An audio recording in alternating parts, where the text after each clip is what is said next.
All eyes have been on Nigeria's foreign exchange market since the liberalization of the market in June this year. It's called the new flexible currency exchange. Naira continues to falter, however, particularly at the parallel market. The local currency unit is currently trading above 400 local unit to the US dollar, while at the interbank spot market within the 315 range. The central bank recently increased the amount of dollars banks can sell to the Bureau de Change operators, and just a few days ago, the regulator also lifted the ban on 8 commercial banks. Let's put all of this in perspective, and the man to do that for us is the president of the Association of Bureau de Change Operators, Aminu Guadabe, is joining us live now on the program. Thank you. Good afternoon, sir, for coming. We appreciate that. I'm sure it's been a very busy week for all of you. So let's start from where we are right now. Give us the state of the market right now.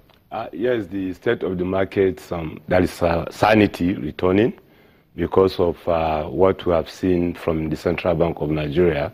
Their decision to allow the BDCs to access the diaspora remittance is a welcome development. It's tactical, it's strategic, it's sine qua non, and it's two sides of the sword.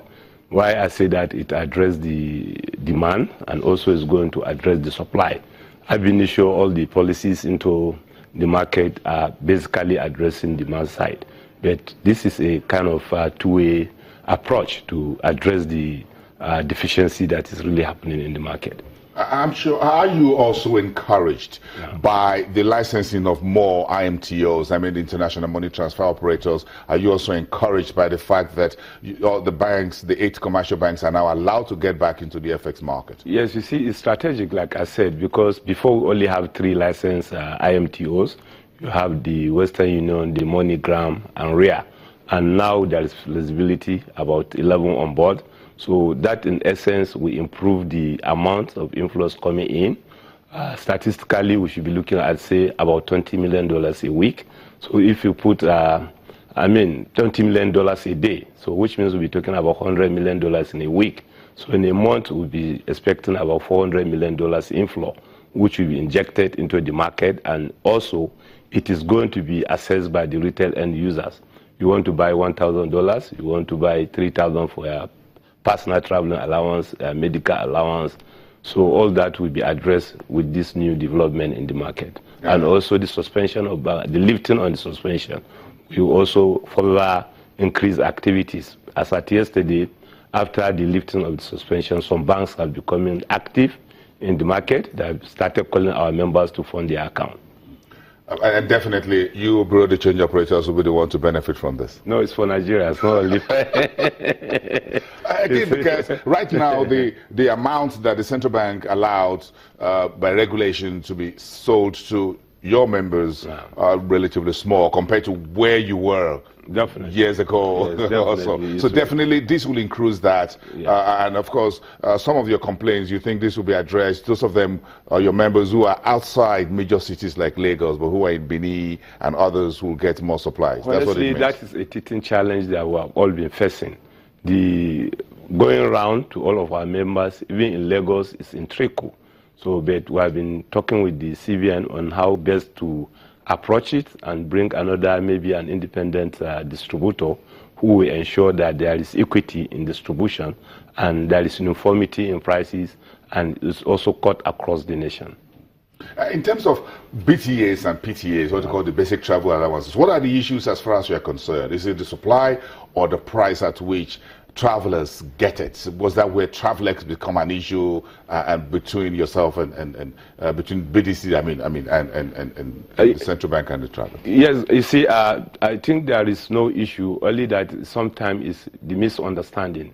You know, TravelX itself is a member of the Association of the Bureau de Change Operators of Nigeria. It's registered as every other Bureau de Change. But sometimes maybe because of their international inclination, you know, people tend to give them priority. But there is no way one single Bureau de Change will outweigh about over 3,000 BDCs.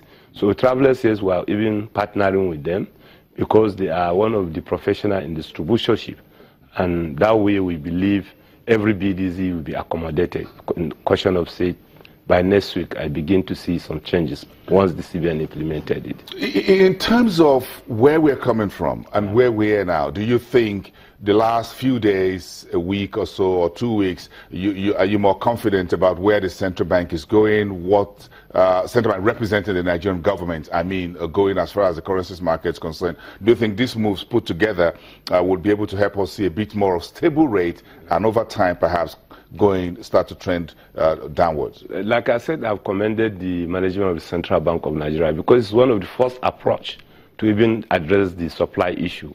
If you look at the proceeds of international money transfer operators, this money that doesn't go into the foreign reserve, and we used to have about $21 to $24 billion coming into this country annually, that of the proceeds of Nigeria in diaspora. And what is captured before is just about $3.5 billion. So now the CBN will even be able to see the kind of amount, which is, even if it is 50%, they can capture officially and put in the market officially. We'll be talking about $10, $12 billion coming into the market. A very interesting conversation. Right. Thank you very much for your time. We appreciate that. I will keep an eye on you, trying to find out how things are going at that end of the market. Enjoy your weekend. Aminu Gwadabe, who is the president of the Association of Bureau de Change Operators in Nigeria.